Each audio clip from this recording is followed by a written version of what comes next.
So good evening, everyone. My name is Emeritus. I'm a research assistant at the Center for Geopolitics, and I'm very pleased to welcome you at Documentary and War. This event is part of our event series titled Geopolitics and, which is a series that looks at how geopolitics shapes the arts and humanities and how they in turn shape geopolitics. Today, we are going to look at the role of documentary photography and filmmaking in the context of armed conflicts and humanitarian crisis. We will address the military, political, cultural, artistic, and ethical aspects of photojournalism and strategic communications.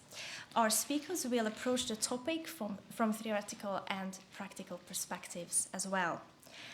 We have an extremely exciting lineup of presentations from three distinguished experts.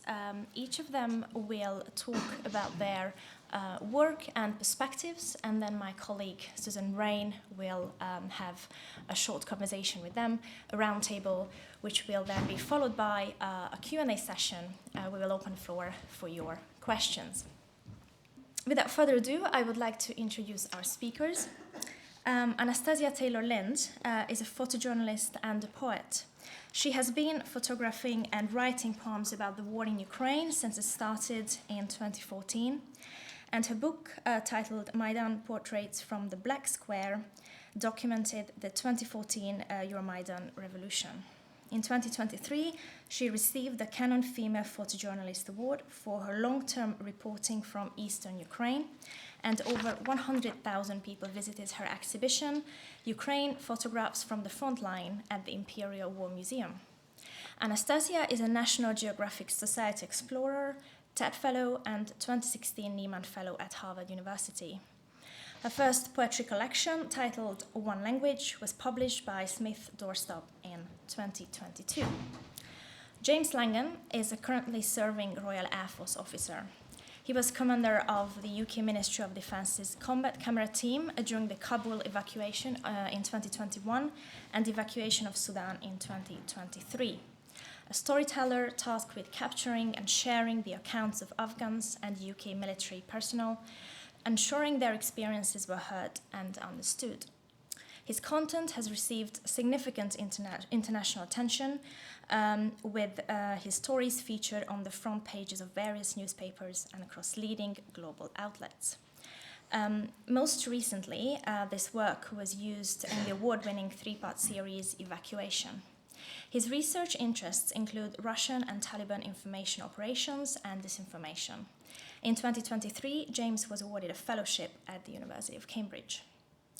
Professor Jeremy Adelman is the director of the Global History Lab at the University of Cambridge and the Henry Charsley Professor of History Emeritus at Princeton University.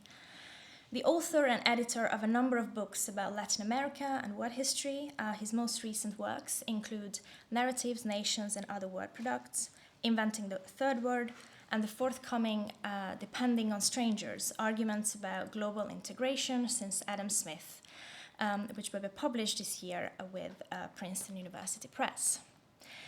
The roundtable and the Q&A session will be chaired by my colleague Susan Rain. Susan served for 24 years in the British Foreign and Commonwealth Office on foreign policy and national security issues. This included postings in Poland, Iraq, and Pakistan.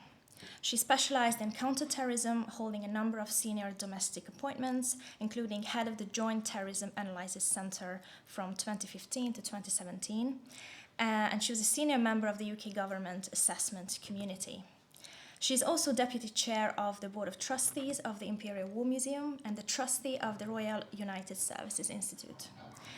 Suzanne jointly leads the Global Strand at the Center for Geopolitics and also hosts the Center's On Geopolitics podcast. And Anastasia?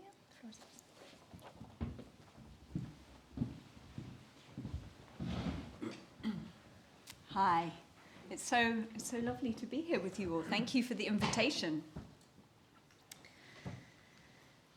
So, bear with me 1 second. I'm just going to put my timer on so that I don't lose track of time too much when I'm sharing some of these stories with you about my reporting in Ukraine. 5K from the Frontline is an ongoing long-term project, now in its 7th year, that looks at the civilian experience of war in the eastern Donbas region of Ukraine. And it's made in collaboration with Elisa Sopova, who is a Ukrainian writer, herself from occupied Donetsk city, and also a PhD candidate in anthropology at Princeton University. This picture on the left is of the Grinnick family, and I'm going to ask you to remember little Mira there, who's feeding an apple to their horse. I made this photograph in 2018, and ever since it's been the first photograph that I share in this story. Back then, when I told the story of the Grinnicks and their neighbors and their community in Avdiivka, the war in eastern Ukraine was referred to as a frozen conflict. It was known as the Forgotten War in Europe. I often had to explain to our audiences that there was, in fact, a war taking place there. In 2014, after the Euromaidan revolution, Russia very quickly invaded and illegally occupied the Crimean Peninsula, and just a few weeks later, they backed a violent separatist movement in this part of the country, the eastern region, and parts of this territory have been occupied since 2014. So our reporting team, Alyssa and I, combines an insider, a local perspective.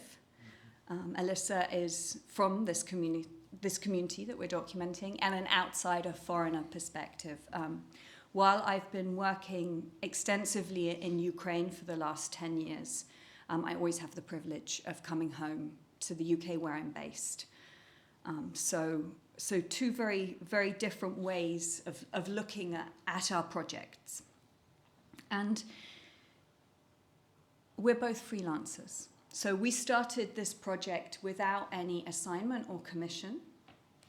It was entirely self-financed and a self-initiated project. This was just something we were interested in. And so actually it began on Instagram. Since we didn't have a publication to show our photographs, we resolved each day as we went out reporting,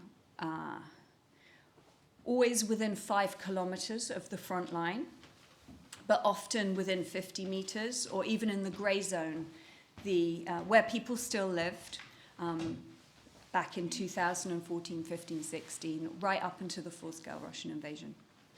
The gray zone between the two front lines. And our aim was just every day to publish one photograph and one short narrative story written by Alyssa about some people that we had met that day. Later, this work was published in legacy media and shown in very fancy places like the Imperial War Museum or Harvard University, but it really started on social media simply because that was our only way of accessing an audience, of bypassing the sort of media industry gatekeepers, if you like. And this is Kirill, who was also in the first photograph I showed you on the left in 2019, back in their old home in Avdiivka, and on the right in 2023, in the home where the Grinnick family fled to escape the war in central Ukraine. And this is Alyssa and I and a colleague, Angelina, in Slavyansk, a city that was occupied by Russians and Russian-backed separatists in 2014 and then retaken by the Ukrainian army. So this was soon after the Ukrainian army had taken back that territory. And it was a few days after Alyssa and I had met for the first time. And this is us on the left in Donbas, the last time we were there together in 2022. In this picture, Alyssa is 4 months pregnant. And this was the last time we worked close to the front line together before she took maternity leave from our ongoing project.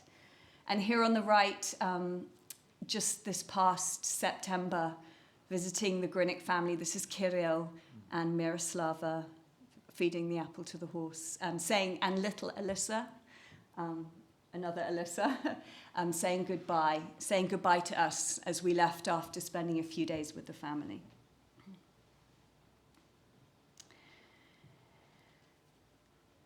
So, when we started this project, I guess the aim as journalists was to tell people about something they may not know about, people outside of Ukraine possibly, about the experience of these communities living in close proximity to the front line. These are all the Grinniks, Miroslava. Now, since almost all the places that we have reported on over the years are occupied by Russian forces, it's really a project about what has been lost. These more recent pictures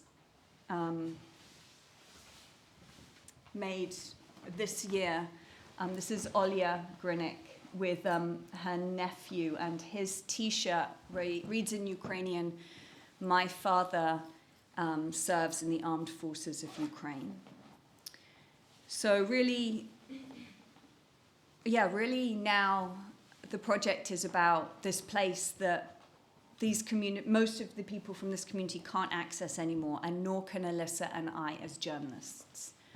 The only time I traveled to occupied territory was in 2015, and Alyssa had been moving in and out of there more recently to visit her family members who are still in Russian-occupied Donbass. But it's not really possible for either of us to visit right now. On the left is Lena with one of her sons, and here on the right, overseeing a delivery of briquettes. Lena and her husband Rodion lived in a small suburban village called Opitna that was in this grey zone between the two front lines.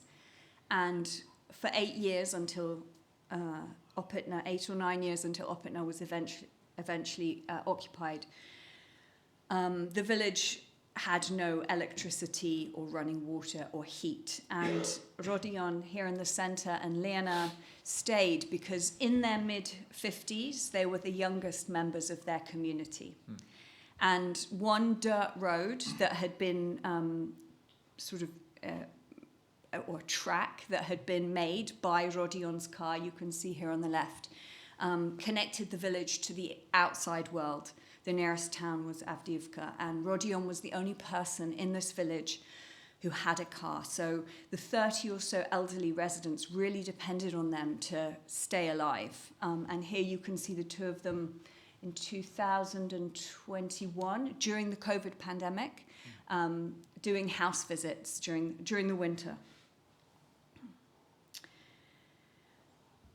So Rodion and Elena were really reluctant to leave Opitna, even as the front line pushed closer and closer.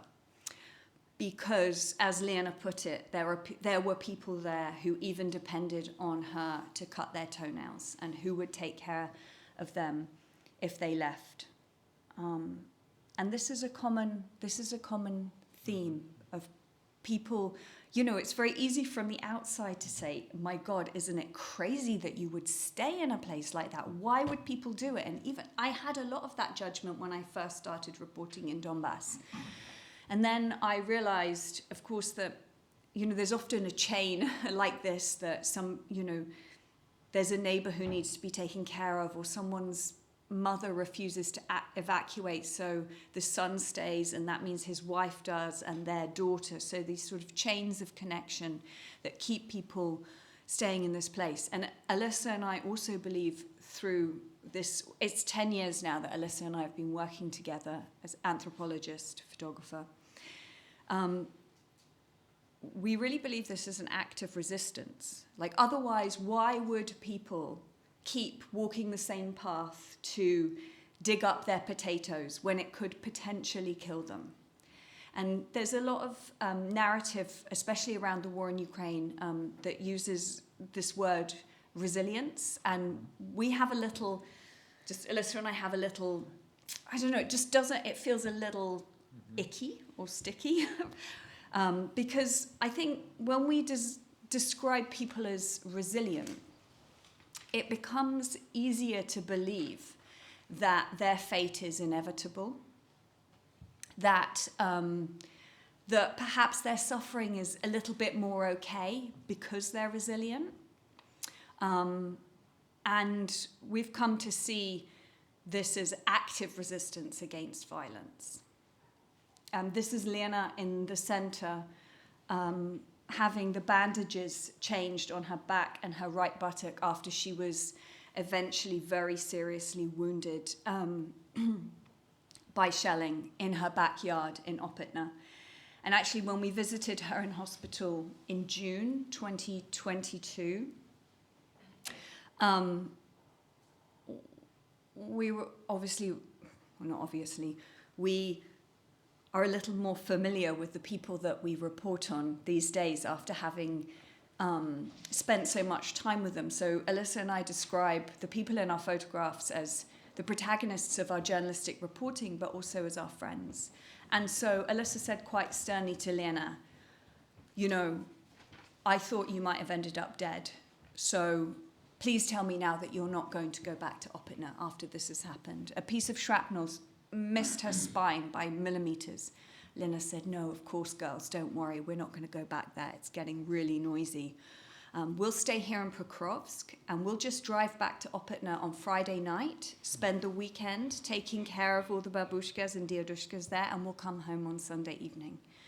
And this is, in fact, what they did until the village was occupied, and anyone who remained was killed. We know of one member of this community who managed to survive the front line, moving over that village and stay under occupation. And this is Elena here in the center, and her husband Sasha's arm there. We're cheersing to Elena's homemade wine at their home in Old Avdiivka. When I made this picture, Elena said, Nastya. That's the familial abbreviation of Anastasia in Ukrainian, Nastya. Don't show us having a good time when there's a war going on. And so we have often had these conversations with the people who we've gotten to know and whose lives we've followed and whose stories we've told. Because, Alyssa and my aim is to challenge harmful stereotypes and tropes about what war looks like that are perpetuated through photojournalism. To challenge them to ask questions of ourselves in the representation of these group of people in this particular time. I'm not saying we always manage to do that. Of course, stereotypes and tropes exist because they are in fact true. But it's always there in our periphery. And the most important question we ask ourselves is, do the people in our photographs recognize themselves and their own lives? On your left is Sasha in a temporary shelter for internally displaced people near Dnipro. And on the right, Elena and her grandson Nikita in far western Poland. This was in December 2022. So as is fairly common, there's a cyclical sort of nature of displacement in Ukraine where people leave, as Elena did, and then come back. Then, in their case, with all of the electricity, with all of the blackouts, with the Russians hitting critical infrastructure, it was really difficult to be raising Nikita in winter. So when winter came, she went back to Poland. Nikita's mum returned to Ukraine because they ran out of money in Poland. So she went back to Ukraine to work so that she could send money so Elena and Nikita could stay in Poland. Sasha couldn't leave the country at all because martial law dictates that men between 18 and 60 of fighting age are not able to leave the country, even though Sasha is a veteran of the war in Nagorno-Karabakh and was quite badly injured back then, and then again in a mining accident in Donbass. This is Sasha in 2023 in the center, little Nikita on the right. And this was on the left the first time they were separated for about 2 years. They'd see each other occasionally, when Lena came back to Ukraine. But they were reunited in 2024, and here in the center, at their new home, which is a purpose-built housing complex for people whose homes have been taken under Russian occupation, and it's a sort of more medium-term option for them now. I think they can stay there for about 3 to 5 years. So they have some medium-term accommodation. It's in the Kiev region. So I'll finish here with some of the questions that still, I kind of want to say haunt Alyssa and I as we move through this reporting. And as we continue telling stories essentially about a place that we can't visit anymore. And that is, well, firstly, can moments of normalcy exist simultaneously as moments of war? Like, can war and peace exist at the same times or in close proximity to each other? And how, as journalists, but also as storytellers, as narrative storytellers, can we build a more holistic picture of this universe of war, of what war looks like, of what it feels like to the people who inhabit those spaces? And for us, adding additional elements, not only journalistic reporting and photography, but also anthropology from Alyssa's side and poetry from my side, has been key to sort of moving more into the nuances of answering some of those questions.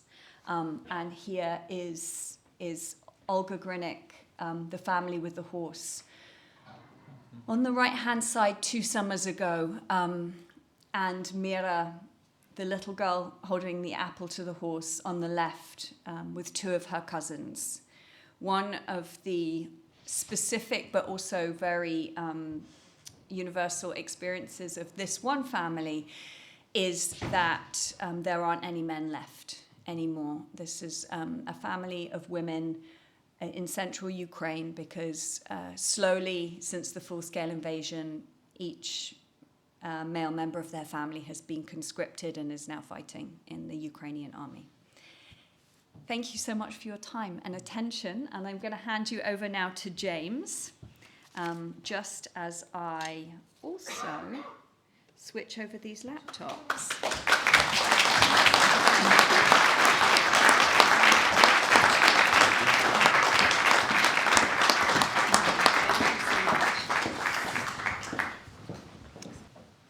Okay, evening everyone.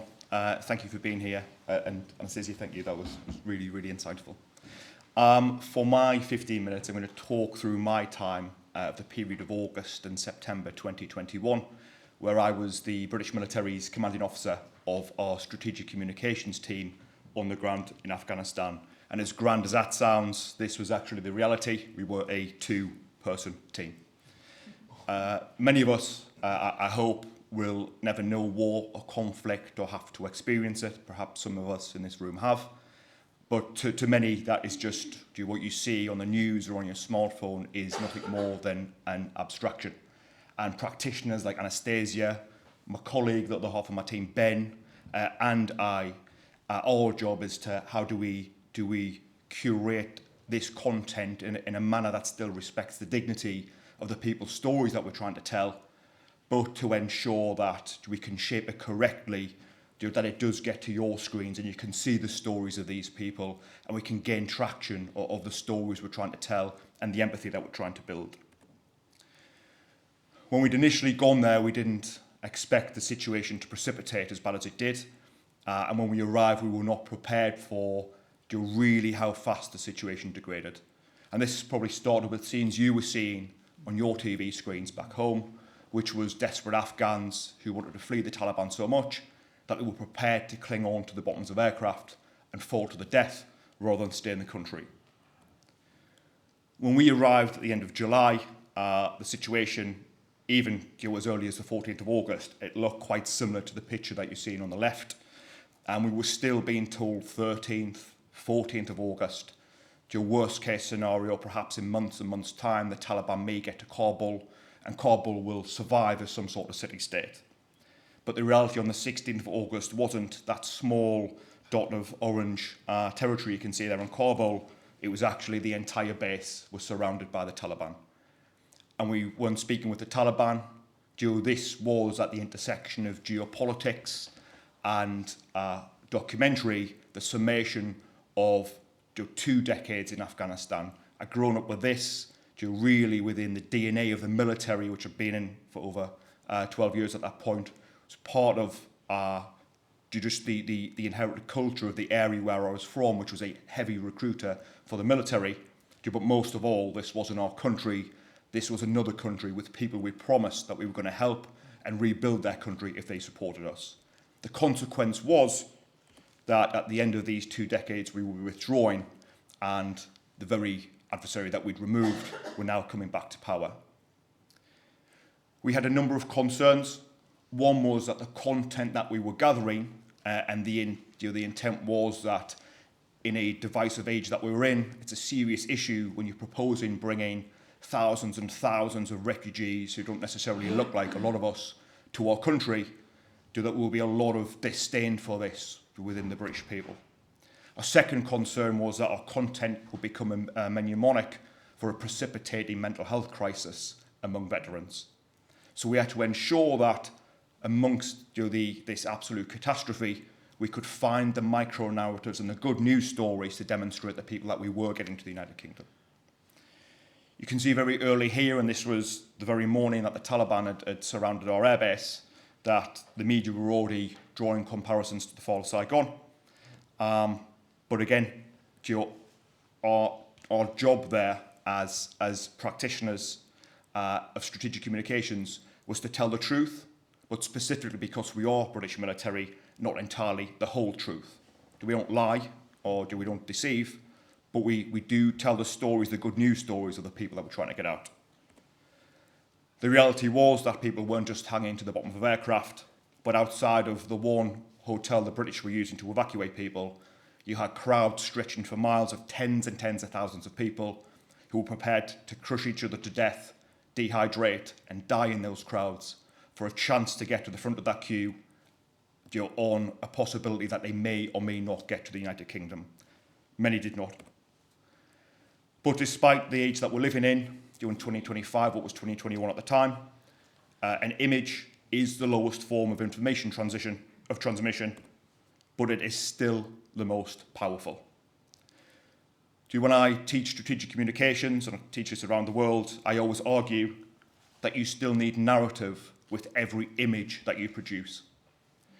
You are, particularly now in this age of networked, ubiquitous information, so susceptible to someone misconstruing what you said or deliberately propagating disinformation around your image, but still stories like this, of a young British soldier carrying an Afghan child to safety, are difficult to misinterpret.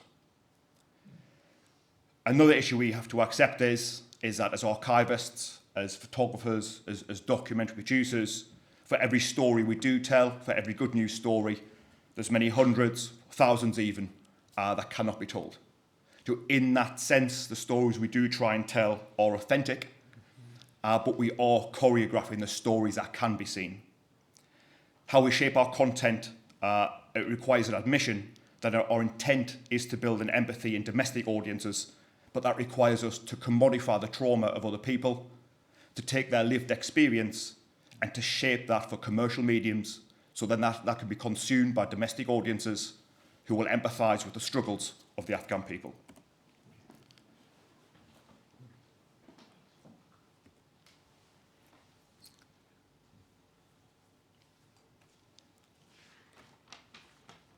I'll just show you some pictures in silence and we'll move through, and then I'll ask at the end of this that we turn the lights down. And we can just see the images without narrative of how they were intended. Part of our task was we would look at what stories were gaining traction, and you probably recall this, which was the child handed over the barbed wire fence to the US Marines. And our role was within these micro-narratives, are there any happy endings? And in this instance, we found a British doctor who treated that child and reunited her with a mother and got the child and the mother to the United Kingdom. There are instances where it doesn't matter what you do, you cannot put a happy ending on the events that are unfolding.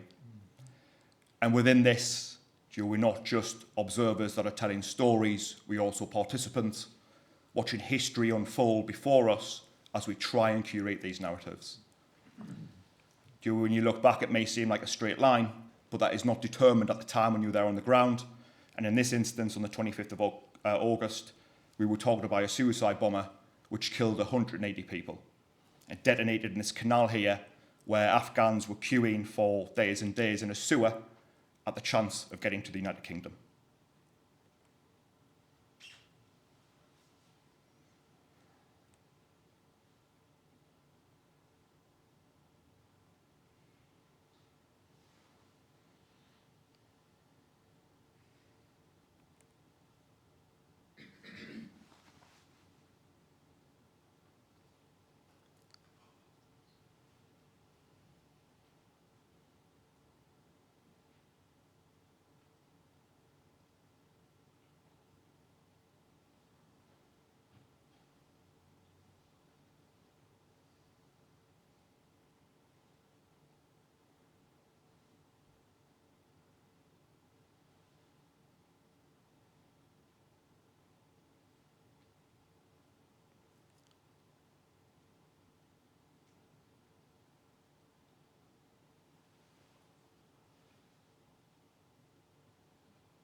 I spoke through some of the challenges that we face as practitioners, as story curators, as producers of content on the ground in these conflict zones. We're challenged with whose stories do we tell? We have to leave out many that we do not. We have to reconcile the fact that if we want to try and capitalise on someone's lived experience and their trauma, we have to do this to try and shape that content under the best intentions that this will build sympathy in the United Kingdom. We don't always get it right. This is an example of sometimes when we actually do. And I hope that we remember that when the lens turns off, when the camera stops, people living in these conflict zones, their life, their suffering goes on. Started by saying that we're in this age of ubiquitous information, where we've got constant images at our fingertips where we can look at suffering. I would just ask that, I really hope that we never go numb. Thank you.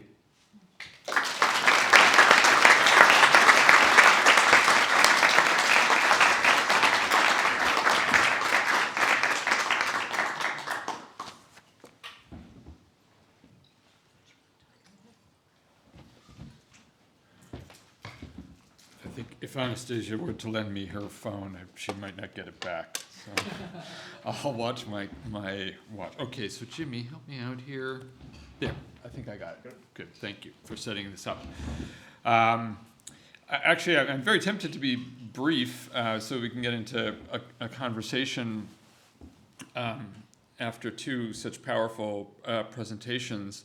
What I have to say is very different. I'm a historian. I'm, in a sense, an observer of the witnesses who represent these stories of war and geopolitics at the edge, and bring it back into what we used to call our living rooms, and now it's Anastasia's screens. And yes, we walk around with these images in our back pockets. But I'm a historian of the representation of the world across long distances. So what I thought I would do is really just talk about this moment of the Ukraine war, the war in Ukraine, partly because it's the most photographed war now in world history, as a result of the number of wonderful professionals like Anastasia who are in the field, but also the ways in which the war coincided with the maturation of social media, the incredible explosion of the use of the smartphone as a cataloging device, and as an effort to create the personal narratives that go alongside the ones that Jimmy was talking about in his presentation.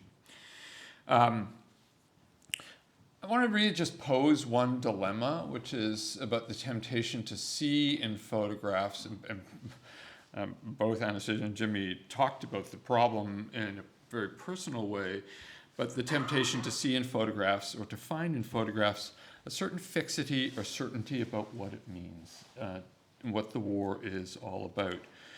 And it's worth noting that in the history of war photography, modern guns and modern cameras came of age around the same time. They both shoot.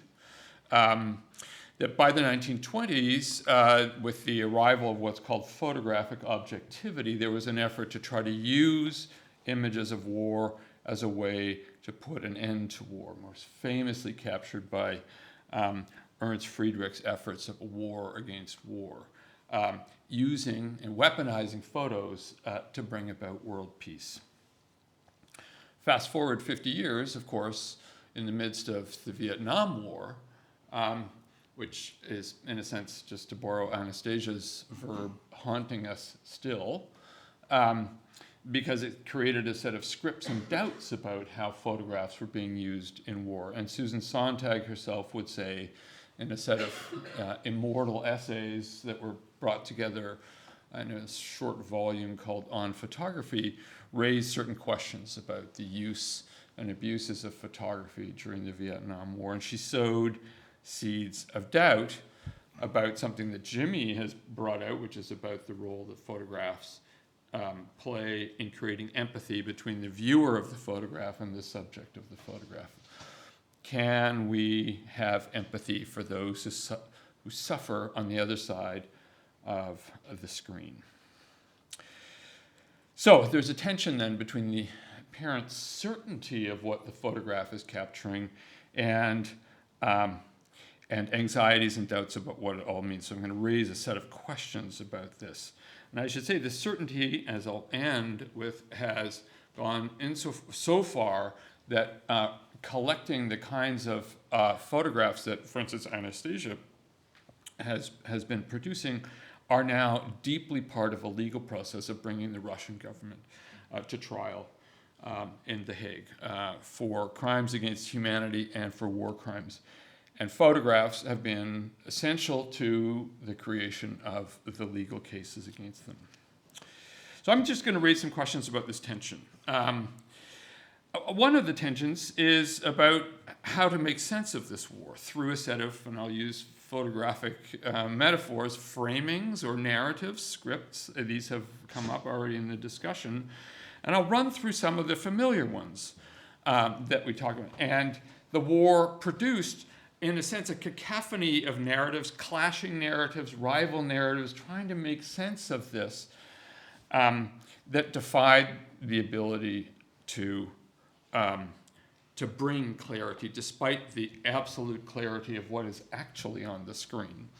In this case, of course, there's the story of early on in the war, in particular, of Russian wastage, and the representation of the war as an act of lunacy on the part of a warmonger president. one of the difficulties we have is, what the photographs would look like from the other side of the story. It's been very difficult, and I'd love to have many questions for Anastasia about that, about what occupation means from a Russian perspective. But at least in Western circulation, this was an early staple of what we were consuming. Next to the lunacy story, of course, was, and this is an awful photograph, I'll spend a little time talking about it, taken by Evgeny Moltkotka, who's a wonderful Ukrainian prize-winning photographer, of a woman called Irina Kalinina, who was taken rescued from a building. She's pregnant, she's holding on to her baby.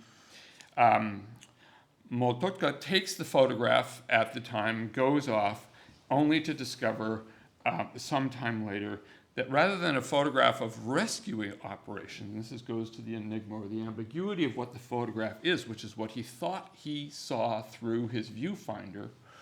In fact, it was the story of her death, because she would die shortly after, as would the baby. And so making sense of what the photograph is in real time is not a simple operation, which raises questions about whether it has really fixed the meaning of an event when it is being taken. So human wastage and the atrocity photographs were very important at the beginning of the war. There were other scripts available, and in fact, very early on, Western media, and I'm going to use the New York Times as one of the preeminent platforms for this kind of effort, tried to impose a narrative out of a chronology of shots. There were 1,000 days of war, the first year of war, 2 years of war, 3 years of war, and so on, and trying to impose, to construct a narrative. One of the things that comes out in a lot of this, and Anastasia alluded to this, was the effort to resist, to both portray everyday life of the war, but at the same time, and this has been a point of a lot of discussion, to resist the don't have a good time picture, in order to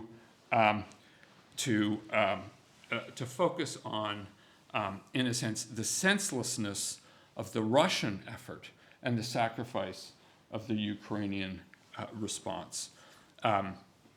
This was an epic photograph of the Donetsk region, in a sense capturing what would become the resilience narrative, I'll come back to that in just a minute, of human defiance in the midst of desolation. This raises a question that Jimmy alluded to, actually both of you did, and which is that we remember, right? And part of this is an effort to record a social memory of what happens, but it is the images that we most remember. So the images are both powerful in inscribing a shared memory, but they are themselves intrinsically ambiguous. Jimmy's point was that what was the line that this is the lowest form of transmission of information, and at the same time, if they're cheap, they're also incredibly powerful. The question, though, is what is being remembered? So sacrifice, I'll come back to resilience in just a minute, and of course heroism is preeminent, not just heroism of Ukrainian people, but heroism of photographers. Max Levin was himself a veteran photographer of the Eastern region, war from 2014 onwards, and would become among the first of the photojournalists who would be killed by Russian troops just outside Kiev. And of course, there are the stories of the civilian heroes along the way. So remembering what is a question, there's remembering how. And here's where I think the resilience narrative is really a challenge for us. And Kharkiv has been a centerpiece for the resilience. Kharkiv will not die, Kharkiv will not surrender. Kharkiv is an emblem of the endurability of war. And at the same time, this was a much discussed photograph. I can talk about the photography. By the way, this piece is coming out. There's a longer version of this piece in a Ukrainian magazine soon. Maybe what I'll do is pass it on when it's out to Elvira, and you can look at so many of the stories behind the images. About this particular case, where it's not the Russian cadavers, which were so prominent in the early images of the war, but actually props now on a destroyed Russian tank to try to bolster morale in Kharkiv against the Russian assault. What was so contentious about the photograph is the debate about, well, if we represent Ukraine as resilient, mocking the Russians, plucky resistors against Russian aggression, that may have the unintended effect of numbing people's outsiders' response to the war, particularly in the struggle to get foreign aid. So the resilience narrative is itself a contested story about whether this is what photographers should be contributing to. Let me end with 3 final points about how images make history. For while we consume them, one of the questions is, what are the politics of the stories and the narratives and the scripts that come out of the production of these kinds of images?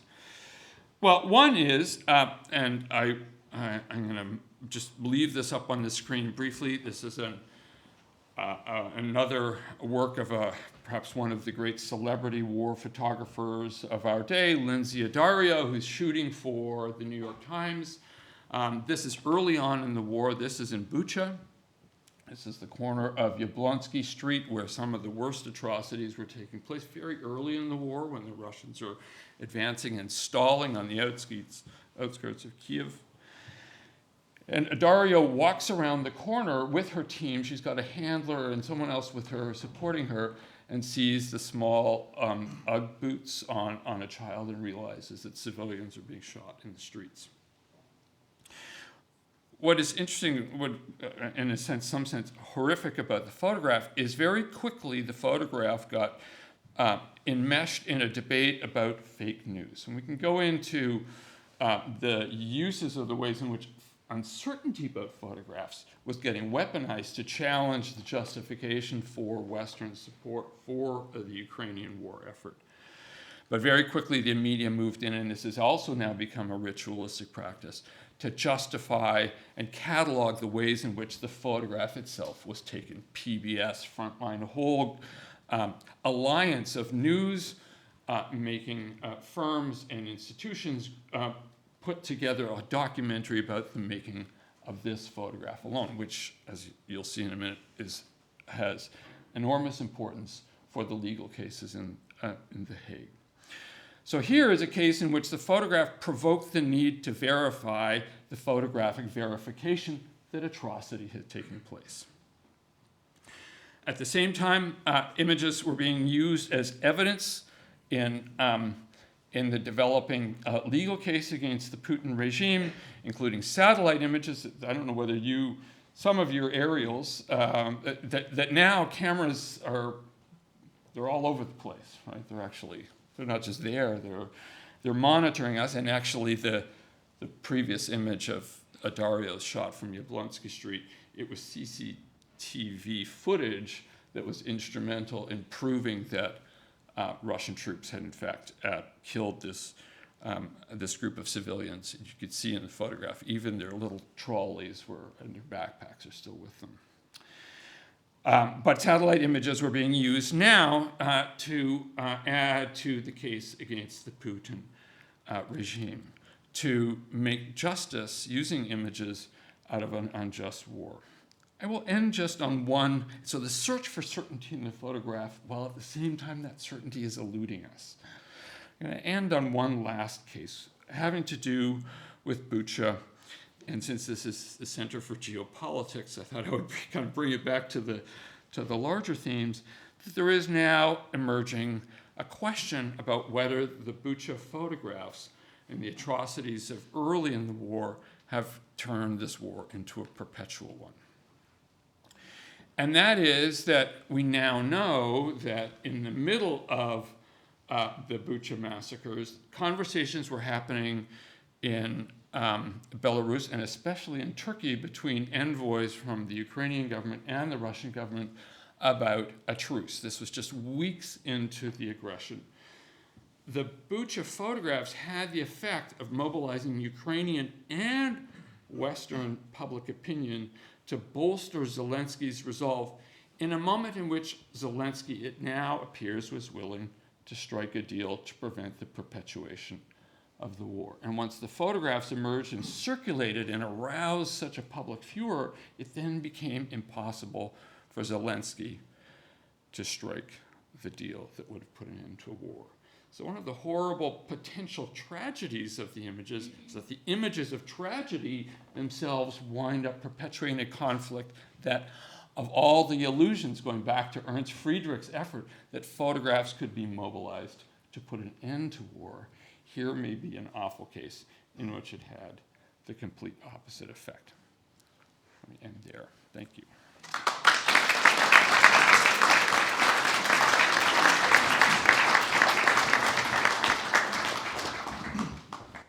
Thank you, Jeremy. Thank you, Anastasia and Jimmy as well. We're going to have a very quick conversation between us, and then we're going to open it up to you guys. So my role in this is tiny, but and I know I can see now you just want to talk to each other, but it's later. I wanted to pick up on something you've all talked about, which is the commodification of the subject and how you. I remember, Anastasia, when you did something for Imperial War Museum, you described how you'd been asked, or you'd found yourself in a position where you were with Ukrainians in that immediate sort of post-invasion time when they were fleeing the country, and people were taking photographs of them all the time, and there was this rush of people to photograph the fleeing people, which is people in a terrible state. And you talked very powerfully about how you thought through what should be the circumstances in which you're photographing and depicting these people for everyone to see. And it struck me that when you were all talking about it, it's this question about who's going to publish these photographs and what's the business behind it? And are documentary makers and photographers being pushed to photograph a certain kind of subject, dramatic misery, because that's what sells papers, because that's what everybody wants to see. So how do you address that difficult issue of the sort of commerciality of the reporting business and the fact that by definition anyone you're photographing is someone in a difficult circumstance? Sorry, that's a massive question. I'm going to jump right in. Sorry, chaps. Well, war itself is a business, isn't it? So we're dealing already with this commercial, violent act, I mean, at its essence. And I am certain you can't have a war these days without photographers. So yes, we are complicit in that. It reminds me a little, you think, go on. Well, complicity is a rough word. Do you think so? Well, I'm the one out there with my feet on the ground doing this, right? And so, yeah, I would. This isn't directed at anybody else. It's directed at myself. And I am harsh on myself because I think that's part of the job of being a photojournalist, to ask these questions and also to question everything of myself, not to sit around like a lot of people do and say, oh, well, you know, it's so hard to make a living and those people won't publish or whatever. Like, what can I be responsible for? So the way that I approach this. I think just to answer your, do you want to jump in straight away, Jeremy? No, because you can. I want to hear you. Okay. I want to hear what you say too. So you mentioned me talking about, you know, this dilemma of how to approach people and how to photograph people respectfully.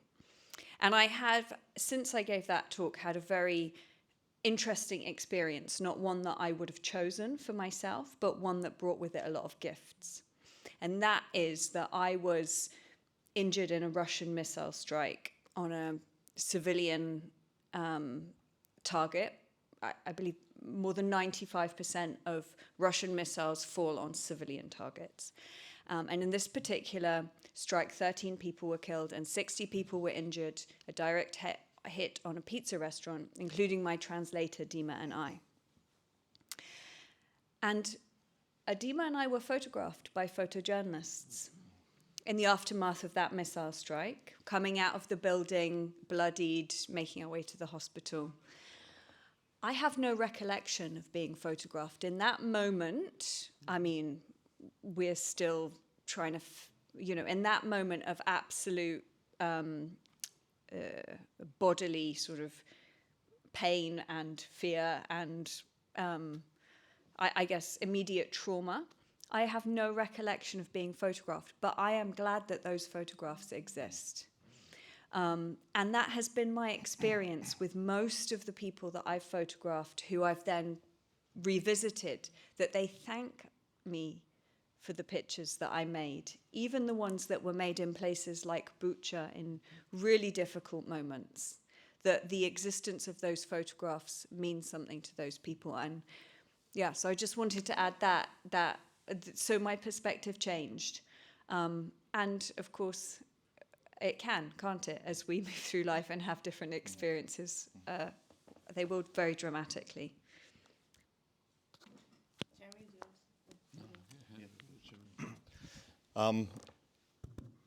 It's a really good question, and it's something that Ben and I would really struggle with every single day. I think probably the biggest determining factor for us was it was a utilitarian calculus that the intention at the end of this was going to do a good thing and was going to generate more support, which it actually did, to bring more Afghans to the United Kingdom.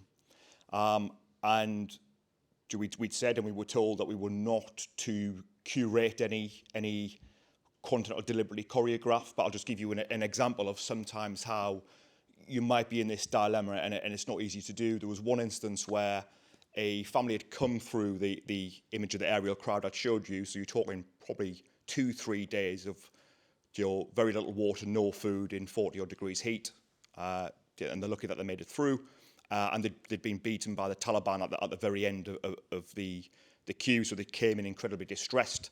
We were taking photographs, which again, the intent was it's going to generate sympathy. But the lady asked us to retake the photograph because in her bag you could see her underwear. It's incredibly conservative culture, and in this instance, to preserve her dignity, we essentially, we created something which was inauthentic, which was we choreographed this image to retake it, to do that. So, I guess there's not a right or wrong answer. It's not easy to do. You just have to try and make the best decisions that you can. Given the situation, that's the best I can say. Yeah, I think it's kind of a core question, that say Susan Sontag puts her finger on, in which she, in a sense, accuses some photographers of, let's say, producing images of suffering for a profit. I mean, not themselves intentionally hoarding resources, but that they're part of some wider business nexus that is the news machinery that pays their salaries. And there was, of course, a response to this, the effort to try to create a version of humanitarian photography. And even then, very difficult to disentangle from them. I mean, one only has to think of the early alliance between Don McCullen and Médecins Sans Frontières and efforts to try to portray suffering in Biafra. And that humanitarianism itself became a form of business. And there's a very famous, well, I don't know how famous, in my notes it's famous, moment at the end of the Pol Pot regime in which the late Jimmy Carter's wife, Rosalind Carter, goes to refugee camps on the Thai border. And in the lead up to the election campaign of 1980, the Carter then early campaign is pushing for photo opportunities to have Rosalind appear with kids in particular. And there's one moment in which she's going through a camp and her handler's screaming at a young UNHCR official, some of you may know him, it's Mark Malloch Brown, to get the kids out in order to have Rosalind hold sick babies. So at the same time, there's the flip side to the business, which is the empathy business, not the cash side of things, that lead to the kind of staging and framing that's almost inevitable. I'm an amateur photographer, but the minute you look through a viewfinder, you're already making choices. Jimmy talked a lot about this. Like, what's not inside the frame? Who's not there? So it may feel artificial to you to tuck the piece of underwear away, but you're always making those judgments every time you're taking the shot. So I just think it's inescapable, and a healthy dialogue around, let's say, visual literacy that we really don't have in such a visualized world is what we need to be having, and we're not. Thank you. I'm going to ask one more question, because otherwise it's not a round table, and then we're going to open it up. So, and that was, I think, something, Jeremy, you talked about. The Ukraine war is the most photographed in history because everyone's got a smartphone, and Instagram has opened up the possibility that people can put their photographs out there for the world in all sorts of different ways. But I think you've all talked as well about the insider and the outsider. And Anastasia, again, you're this partnership of an insider and an outsider. And the question it raised in my mind, and I do watch on Instagram lots of Ukrainians telling their own stories as well, is whether there's something in us which needs an outsider to go in and tell us the story, whether somehow that's seen as more objective, more... But this is, I mean, I'm deliberately provoking, but Yes. yeah. Oh, it's worked. Okay. I've Great. taken the bait. Brilliant. Right. So, yeah, who can we trust? Well, probably old, white, straight men from the world's richest countries. They're objective. Non-white people, women, like, heaven forbid people tell their own fucking stories. No, this is this old-fashioned idea of what journalism is, and it's just not like that when I spend time with, like, journalists in their 20s. And even, like, the legacy industry is changing too slowly, but, the examples you give of the New York Times, look at who is reporting for them in Ukraine. It's all photographers from New York or London. And, I don't work for the New York Times, but I'm also, a white outsider photographer with immense passport privilege. I can move in and out of Ukraine, and foreign men can as well, but I digress. And I can't remember what the question was, because I just really wanted to respond. Yes, so the authority is based on racism, sexism, and colonialism. Photography itself has been a weapon of all of those things, and probably continues to be as well, or photographs, cameras, photographers. So privilege, that power dynamic between who the storyteller is, whose stories get to be heard and told, you mentioned that briefly. I think, James, you said something that was really powerful to me. You said, of course, we tell the truth, but just not all of it, right? Yeah, that's just one example. And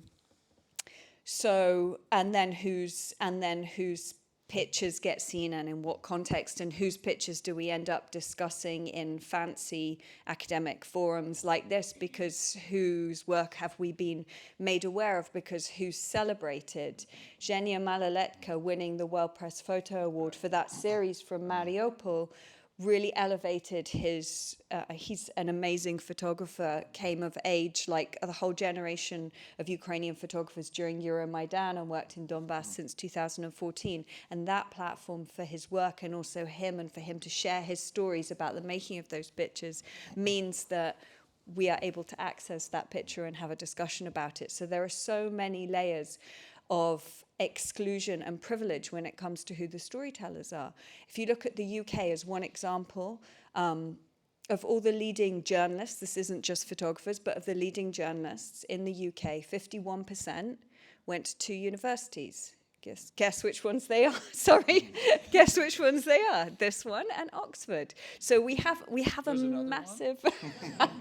So there is a massive problem, and then it's again both your brilliant questions so far and the answers could have 10 theses written on each of them, and I'm aware of taking up a lot of airtime. So thank you. So it's an odd juxtaposition for me because I wasn't an outsider. Yeah. So I was there as part of the British military, and half of what we were doing was trying to tell the good news stories of what the British military were doing. And presumably you were a target as well. Like, I was thinking that when I was looking at those pictures. Well, that's really frightening. I mean, that was a really dangerous... Sorry to butt in, but that attack was an attack against you as well, right? So how do you work in that environment with all of those risks? Sorry, I didn't want to derail, but I really would like you to mention it. Two questions here, so I'll try and do it. Abridge what I'm saying and answer them both.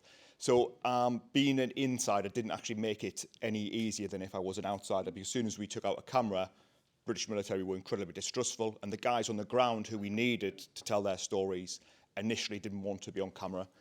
But I'm fortunate that I'm part of an incredibly high esprit de corps organisation, and when one unit, so the image you saw of the guy fist pumping the kid coming on the plane, once that got front page, everybody else couldn't stand that this one guy and his unit had coverage, and just this irresistible appeal to vanity literally overnight became everyone's best friend. On the risk, we're military, it's what we're trained to do, and you can't see it on there, but we did carry guns as well. So our technical name is a combat camera team.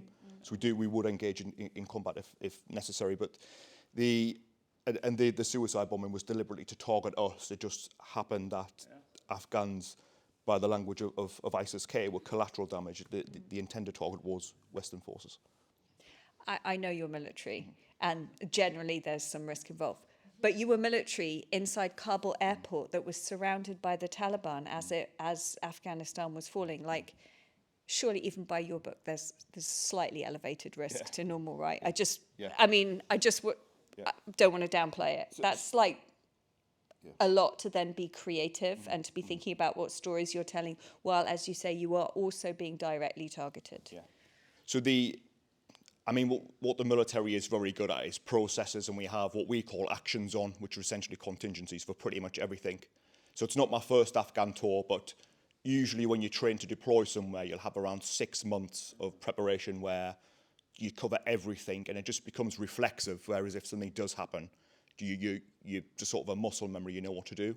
In this instance, as I said, it was so extemporaneous that we didn't have any training, and I got a phone call at 7 p.m. saying you're flying at midnight. We had no acclimatization training, and we just went straight to work. So the biggest concern in this instance was we just didn't have any processes or actions on. And there was one instance where to actually get out to where the hotel was to tell these stories, we tried to drive out there in a convoy, but the streets were completely saturated with abandoned vehicles. So the day that the Taliban took over, that night, a group of about 20 of us had to walk through the streets of Kabul to get to this hotel. And there was gangs roaming around everywhere. We didn't know who was Taliban, who was friendly. We had limited ammunition on us, and that was a situation where we could have easily been overrun, and it would have probably stopped the evacuation, that you'd lost that footprint. So it was more the lack of the contingency, or what do we do, that was our biggest issue, I would say. So Elvira is pointing at me saying, hurry up with the audience questions. And Elvira, you've got a microphone, have you? Or are you going to take this one? Take this one. Put your hands up. Could you please say your name and where you're based? Absolutely. Thank you very much for those really, really brilliant insights and talks. My name is Jan. I'm a student here at Cambridge University. I'm doing development studies.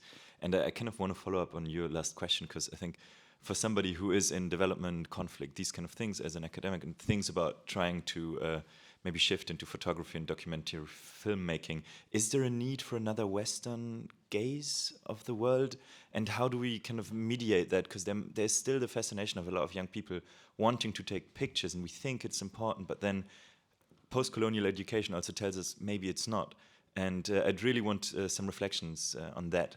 maybe some guidance, a clear answer? I don't know. Thank you so much. Do you want to collect more? Yeah, let's collect a couple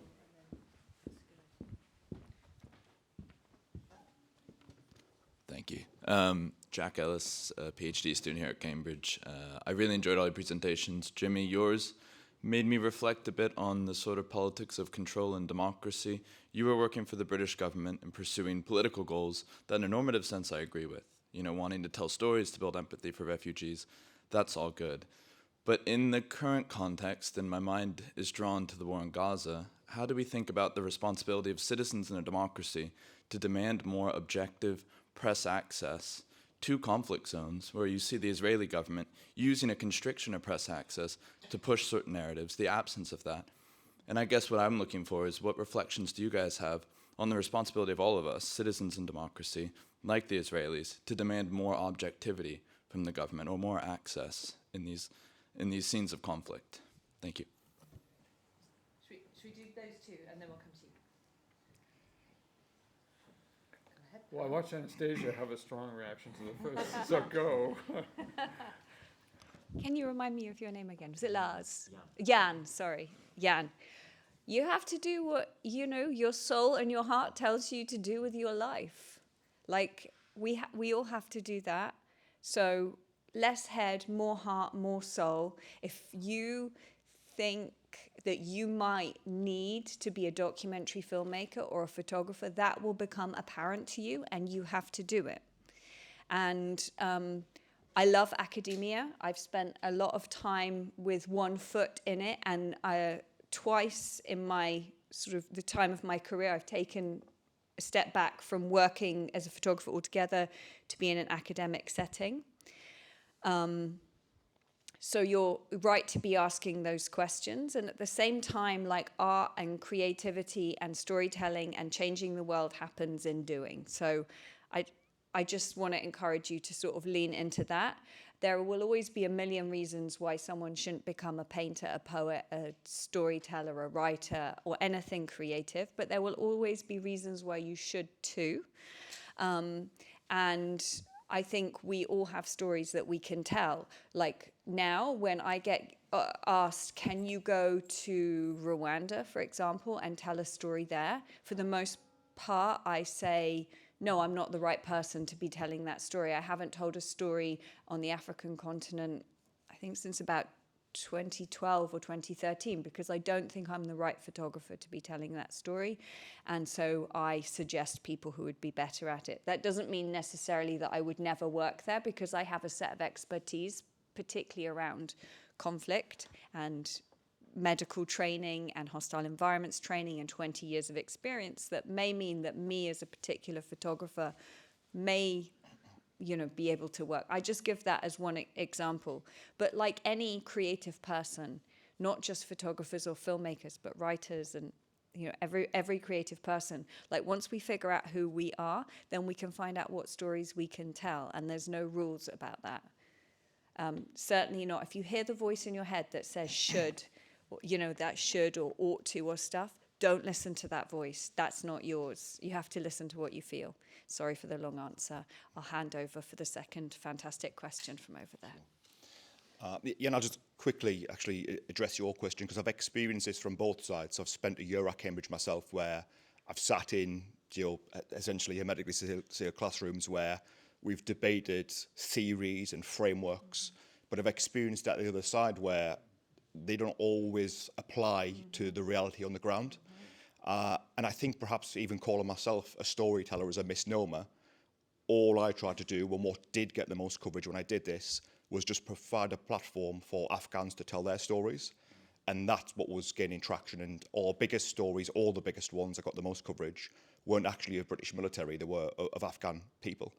So all we did there, and it's more relevant now when I reflect back on why Afghan women were so keen to speak on camera. It's because I think they were very aware that they didn't have long left in public life, so they could use that time to tell their story. And I think in that situation, probably the theory was absolutely completely irrelevant. It was just us, you know, giving them a platform to have a voice.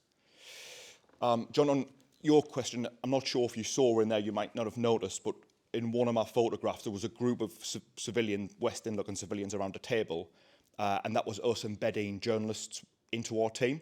And part of the reason we carry weapons is that we're fully aware that Sky News has got a much bigger reach, can curate the story far better than me and Ben can.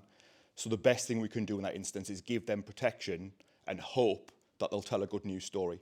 But within that, we don't tell them what to do. And we'll embed any journalist with us. It doesn't matter if they're from an outlet that we don't agree with. We don't discriminate who we would provide protection to in those instances. But we do try and enable press access into the conflict zone as best that we can. I hope that answers your question.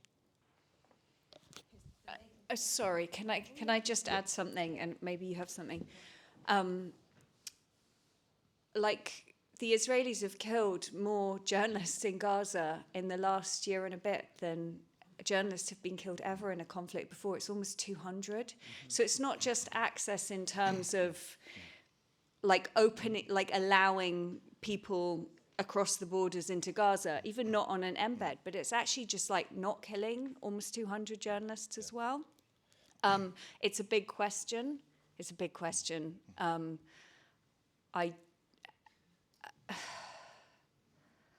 Yeah, I guess that's my only answer is like, yeah.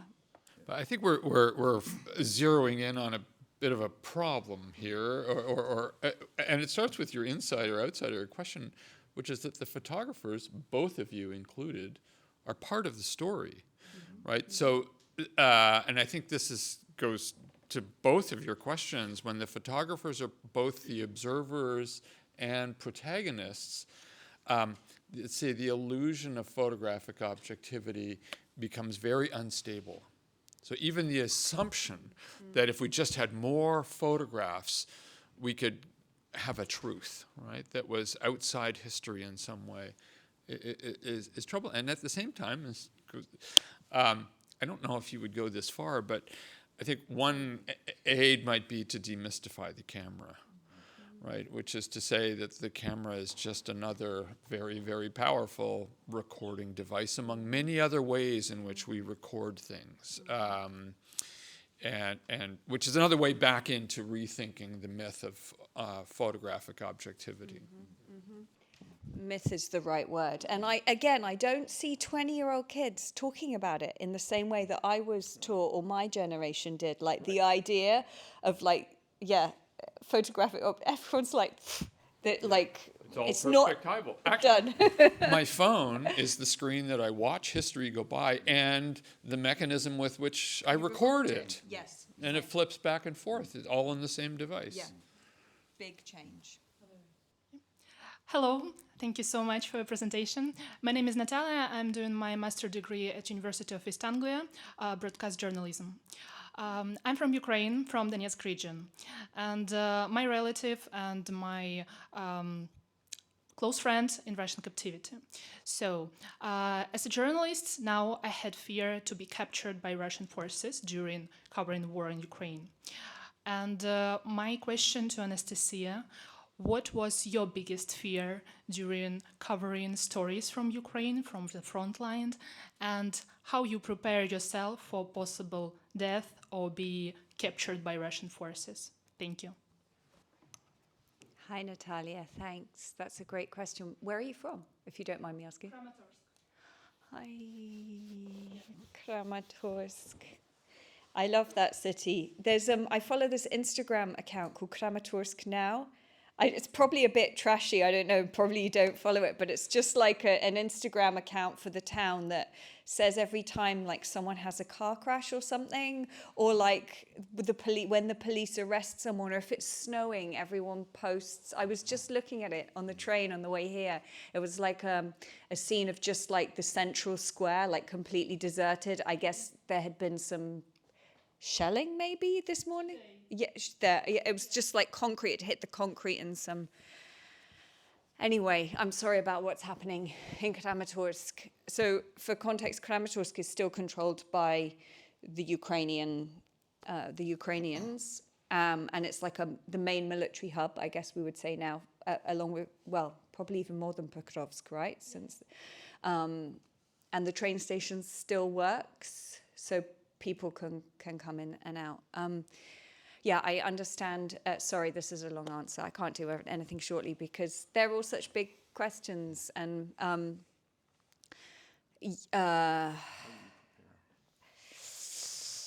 mean, I think as a foreigner, so when I hear you, when you say the fear of Russian captivity, yeah, as a Ukrainian, I hear that loud and clear. I would be afraid of that. I'm not working that close to the front lines. I haven't been in a good while, right? So my fear before 2022 was always just of random shelling, like grad rockets and some kind of random shellings. After that, my fear was of missile strikes because, you know, our project, the premise of our project in Donbass was 5K from the front line. Actually, it was a title that Alyssa, my colleague from Donetsk, came up with because she was like, how can we make these foreigners understand that people live in close proximity to the front line? She was in Cambridge, Massachusetts at Harvard at the time, and she said, these Americans, they always go for 5K runs.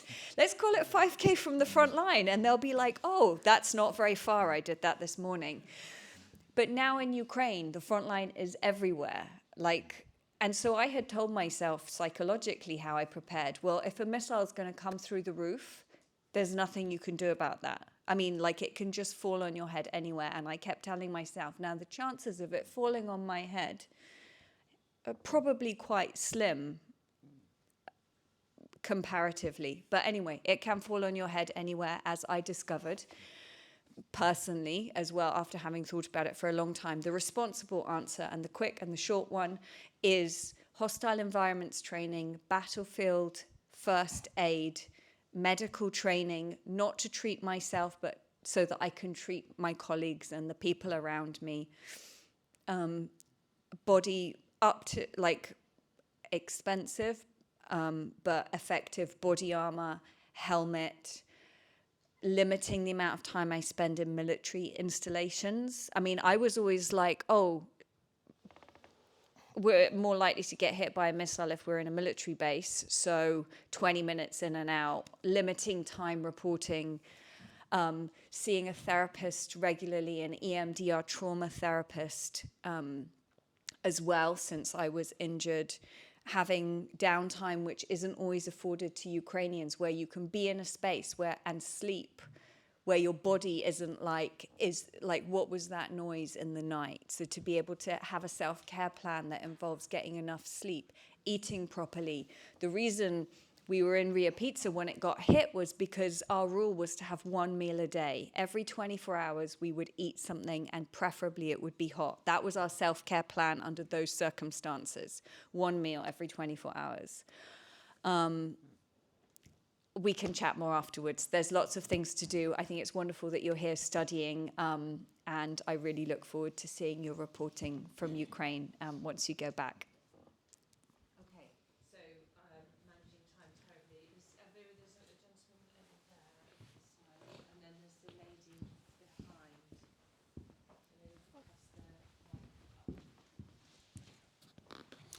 Thank you for a fascinating panel. My name is Makram. I'm currently the director of the Cambridge Center for Palestine Studies. But 37 years ago, as a Palestinian journalist, I worked for the Haaretz group. And I was, as a journalist, asked to check what was happening in the Gaza Strip at that time. I was shot in the face, rescued under fire, but I came with the scoop. Without going into much details, two possibly topics or words were missing to me. One is self-censorship, and the other one is propaganda. Have you ever felt that you were practicing any of those, please? Thank you. I think we'll just get one, I know we've run out of time, just the lady behind and then we'll answer these two questions, and then we'll go. Thank you so much. Can I go ahead with my question? Yeah. Thank you so much for the fascinating presentation. It was really heart-touching. So while I was looking at the photos, I just could not help, especially of the children, I could not help My mind going to the children in Palestine right now. It has the highest number of child amputees in Gaza right now, right? So I was wondering that, have you guys ever felt that most of the traction in Western media, especially the photos that we see, the traction is mostly when either the victim is white and blonde or the savior is white and blonde. So how do we kind of go beyond this, that, just moving past this kind of narrative, who gets to be called the victim, who gets to be called the resistance fighter versus the terrorist? How do we kind of, I feel this is not complex. This should not be a complex thing to deal with. Neither should be a complex question to ask, nor an answer to get, right? So I'd really love some reflection from this wonderful panel here today on this. Thank you so much. Two massive questions. Who wants to start? Well, because I'll be briefer because I've no experience in this, I'll just say on the last issue around, who's in the frame and who does the framing, and this is where I'll just make the pitch for, again, much more open dialogue about our visually illiterate culture in a highly visualized culture. And we just need to, I realized this myself, and Elvira and I spent a lot of time teaching world history, trying to use images and talking about images as sources in the making of history itself. And we're just learning. So I'd say much more broadly, that's what's necessary in order to raise these questions and have mature conversations about the power that goes into the production of these images. Jimmy?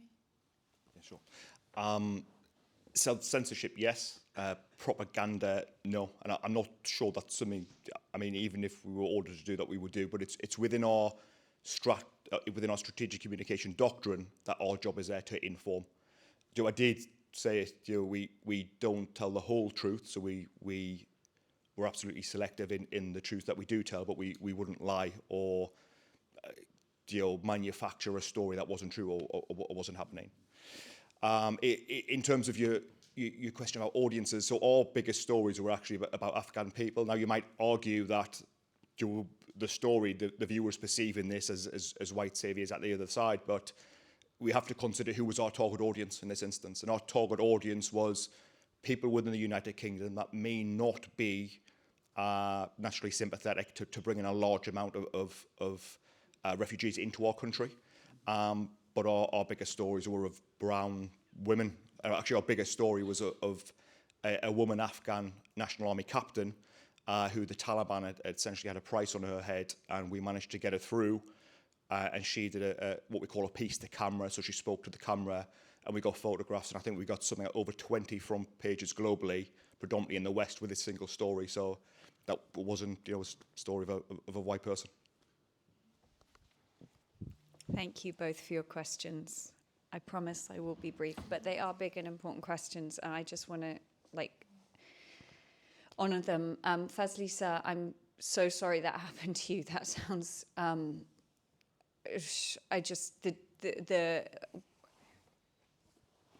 That price for your reporting, and to still, as you said, got the scoop. You still came back with the story. I really appreciate your question. Do I self-censor? No. My rule, even for myself, is make all pictures that I can. And in that moment, and make a decision afterwards about whether I may use them or not. But I have never not shown a picture that I've made, with the exception perhaps of small things like the example you described with someone's underwear in their bag, which, for the record, even I as a British woman wouldn't want my knickers in a picture necessarily. So there may be small things that I negotiate with the people. This might not seem like an important answer to your question, but it kind of is, right? Or if someone says, my mum doesn't know I smoke, whatever you do not put a picture of me smoking in the Wall Street Journal. I just won't. But beyond those small things, no, I have never not made a photograph. That said, just to slightly change, what about issues around aestheticizing what you're looking at? like there's a flip side to self-censorship, which is about setting, you know, how you make choices about the like path. light and shadow. And, that you're dramatizing. Yeah.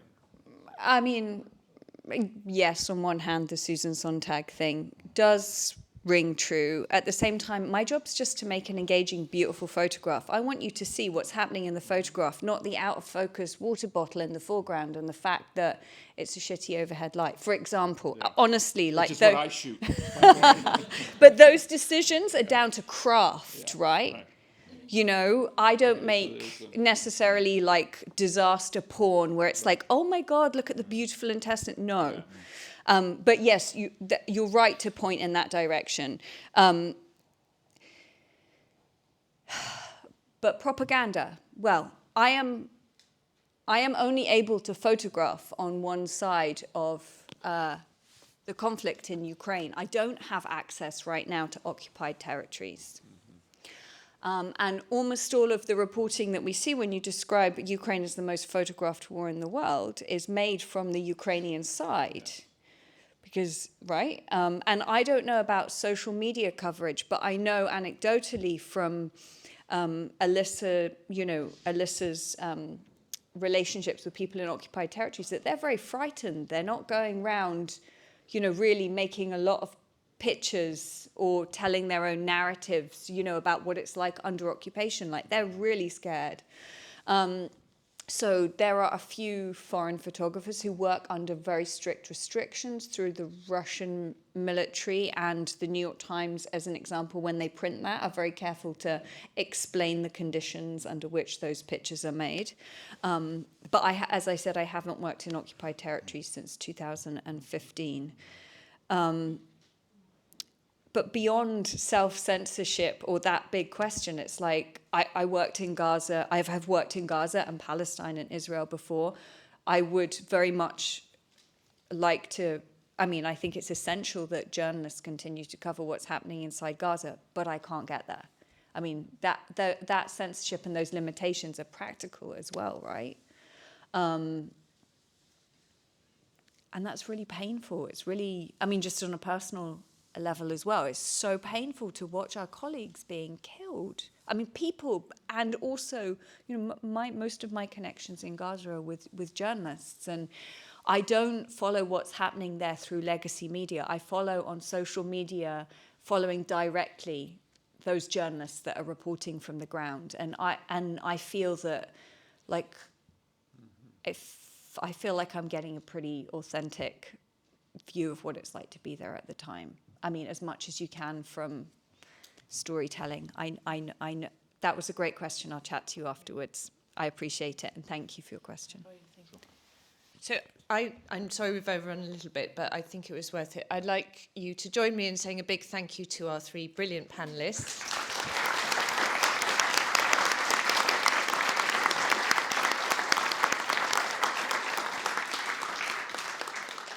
And to Elvira, who made us organise this event.